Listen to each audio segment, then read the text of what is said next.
o en el mercado de los derivados. Y luego, por otro lado, tampoco se cumplió bien el segundo gran objetivo de la regulación financiera, la defensa del derecho a la propiedad. Quizá en España hubo una cierta fatiga reformadora en lo que fue la regulación de las cajas de ahorro que finalmente se acabó pagando. Y decía Akerlof que lo peor siempre es que exista una regulación mala o ineficaz, pero que la gente piensa que es buena, porque entonces se confiará en exceso y no se tomarán los inversores no tomarán las medidas que habrían tomado en un mercado no regulado. Con lo cual, la regulación financiera tiene a veces efectos contraproducentes. Por otro lado, también la regulación se ha tomado muy en serio la defensa del mercado y de la propiedad y, por ejemplo, la Unión Europea ha sacado una iniciativa recientemente que se llama Capital Markets Union, que trata de fomentar las titulizaciones sencillas, transparentes y supervisadas, es decir, trata de desarrollar ciertos segmentos del mercado de valores que no han alcanzado el desarrollo que merecen, como son, como digo, las titulizaciones, el capital riesgo, el crowdfunding y diversas instituciones jurídicas que ponen en contacto a los inversores con la economía real,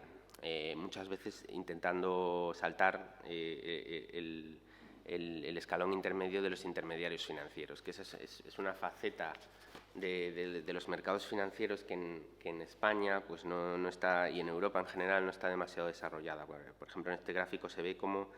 la economía financiera europea está muy bancarizada, depende demasiado de la financiación bancaria, que además es muy procíclica y se contrae en las situaciones de crisis. Incluso dentro de la Unión Europea, también en este gráfico, por ejemplo, sobre el capital riesgo, pues se ve que el sur de Europa, en el sur de Europa también los mercados son menos innovadores. Por otro lado, la regulación financiera la defienden lógicamente los reguladores financieros, y aquí hay que hablar ya hay que poner al mismo nivel a los reguladores europeos y a los reguladores nacionales. La Agencia Europea de los Valores y los Mercados, ESMA, pues tiene básicamente 4 objetivos.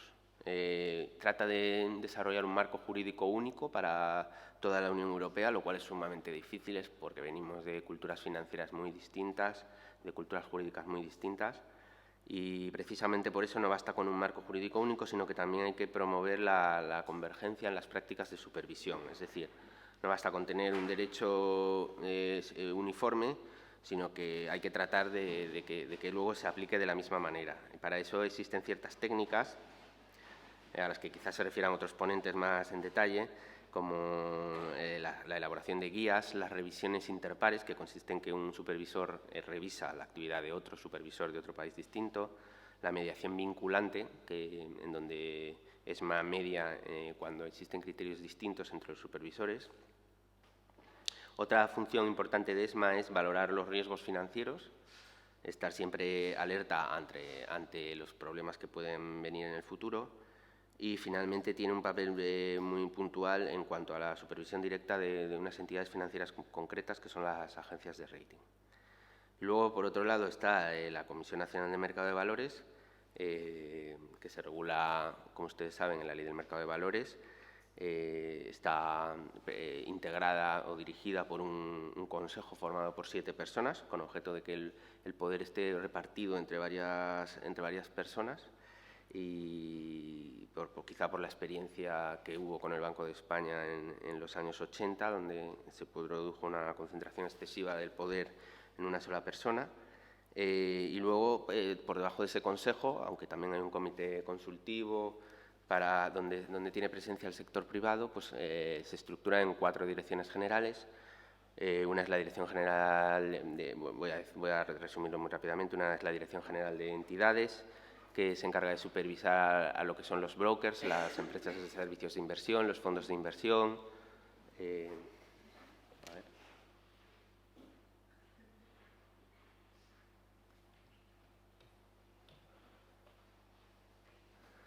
Luego está la Dirección General de Mercados, que supervisa más lo que son las infraestructuras de mercados, las bolsas, la actividad diaria de los emisores, las OPAs. Luego hay una dirección de servicio jurídico que asesora a las demás entidades en cuestiones legales y jurídicas. Y luego está la Dirección General de Estrategia y de Asuntos Internacionales, que es una especie de Estado Mayor, si me lo permiten, de la Comisión, que se encarga de elaborar las líneas maestras y las grandes estrategias de la regulación financiera. Bien. Y luego, hecha ya esta introducción, he decidido tratar 4 temas que me parece que tienen bastante relación con la protección del inversor y que son objeto de preocupación dentro de la CNMV, que son la comercialización de instrumentos financieros, que ha sido el gran tema estrella a lo largo de la crisis. Luego también voy a hablar un poco de gobierno corporativo, de derecho concursal y de la poscontratación de valores. Bien, la comercialización de instrumentos financieros, como digo, es un tema que ha sido crítico durante estos años. Es difícil valorar cuando un instrumento financiero se comercializa adecuadamente. Hay que tener en cuenta muchos criterios objetivos, como la relación contractual que exista entre la entidad y el cliente, si es una relación de asesoramiento, si se está gestionando una cartera, si es una relación de mera intermediación. También hay que valorar la cuestión principal, que es que si la información que se está proporcionando al inversor es adecuada y valora adecuadamente los riesgos principales del contrato. También hay que tener en cuenta si la complejidad del instrumento financiero, que es algo que está definido en la Ley del Mercado de Valores y que básicamente depende de una serie de criterios, como si el instrumento financiero es líquido, si existen unas condiciones prefijadas autorizadas por la CNMV respecto de ese instrumento financiero, también la operativa a crédito, donde el inversor se endeuda para invertir, también se considera una actividad compleja. Y luego, por otro lado, también influyen en las condiciones subjetivas del propio inversor. Es decir, las entidades deben de tener en cuenta los conocimientos y la experiencia del inversor. En determinados casos también tienen que tener en cuenta su capacidad financiera, cuáles son sus objetivos que persigue realmente con su actividad inversora. Y, finalmente, también se tiene en cuenta si la contratación se produce a iniciativa del cliente o a iniciativa de la entidad. De tal manera que he elaborado este cuadro resumen, donde vemos que cuando la relación entre la entidad y el cliente es de gestión de carteras o de asesoramiento, la entidad debe realizar el llamado test de idoneidad, donde debe valorar los conocimientos, la experiencia, los objetivos de inversión y la capacidad financiera del cliente. Cuando la relación sea una mera intermediación en donde la entidad le proporciona los valores o los instrumentos financieros a su cliente, entonces se habla únicamente es necesario realizar lo que se llama el test de conveniencia y donde solamente se evalúan los conocimientos y la experiencia del cliente. Y finalmente, en algunos casos en donde se están comercializando instrumentos financieros que no son complejos y además la actividad se produce a iniciativa del cliente, ahí no es necesario, digamos, hacer un análisis subjetivo del cliente, basta con cumplir los criterios generales del derecho, la buena fe del artículo 7 del Código Civil y, por lo tanto, informar al cliente acerca de los aspectos fundamentales del negocio. Bien, pero esto que es la ley, pues quizá debe matizarse